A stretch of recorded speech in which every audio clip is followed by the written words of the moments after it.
the big story, of course, announced back in January, Jurgen Klopp will be leaving Liverpool as final season in charge. It's going to be an emotional day at Anfield, Jason. What do you make of what Jurgen Klopp, his impact he's had on the Premier League over the Oh, last 8.5 years?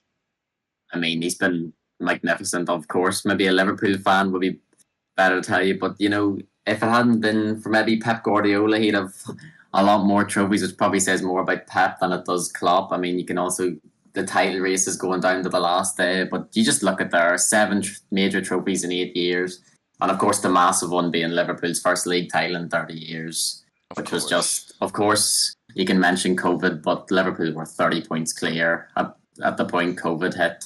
60% win percentage, three Champions League final appearances, of course, all the two losses being against Real Madrid, where you can look at the last Champions League final possibly, and Thibaut Courtois having a man of the match performance. Maybe on another day, Liverpool come out of that victorious. But of course, the Champions League win against Tottenham being probably his best night Yeah. as a Liverpool manager. Well, he said it himself in recent interviews in the last week about how going into that Champions League final in 2019 against Tottenham and Madrid, he'd lost six or seven finals on the bounce as a manager. And I mean, that sort of record going into a game so monumental, considering you'd lost the Champions League final the previous year. It was actually it was written in the stars for Liverpool to do it that season. Yeah, Liverpool were brilliant that season. I mean, Tottenham. You can also look at Tottenham having a great season as well. That Tottenham team was brilliant. If you look back, of course, beating Ajax in the semi-finals. Those both semi-finals that year, of course, Liverpool, Barcelona, and Tottenham Ajax possibly being the best Yeah, semi-finals we've seen. so Obviously, of entertaining course, as maybe you can well. look at the hand. You could look at the handball at the start of the match, being unlucky. But then Liverpool just defensively were magnificent in that final, and then Origi finishing off at the end. Just maybe not the greatest final, but Liverpool fans won't care. Yeah, exactly. It all comes down to who lifts the trophy. I mean, you can say it from both sides for Liverpool. I mean, happy that they didn't play at their very best and won a Champions League final and played probably at their very best against Real Madrid in 2022. And they didn't win the Champions League final. It's all about winning it at the end. It doesn't matter how you perform, it's about the result in the end. You can see there as well what we haven't mentioned. You mentioned the Champions League final appearances and the first league title in 30 years. I mean, monumental that. I mean, Liverpool would have wanted to celebrate it a different way with COVID affecting their celebration. But 7 major trophies in 8 years.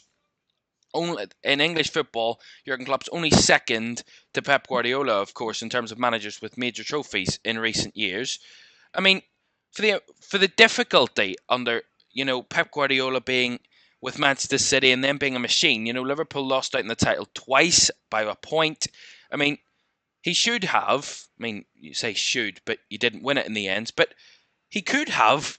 I mean, 3 Champions Leagues and 3 league titles by literally slim margins. I mean, considering. I mean, we talk about amount of money that's spent, but considering they've spent a lot less money than a lot of their rivals, it's quite a remarkable job in terms of a kind of a coaching masterclass, really, from Jurgen Klopp.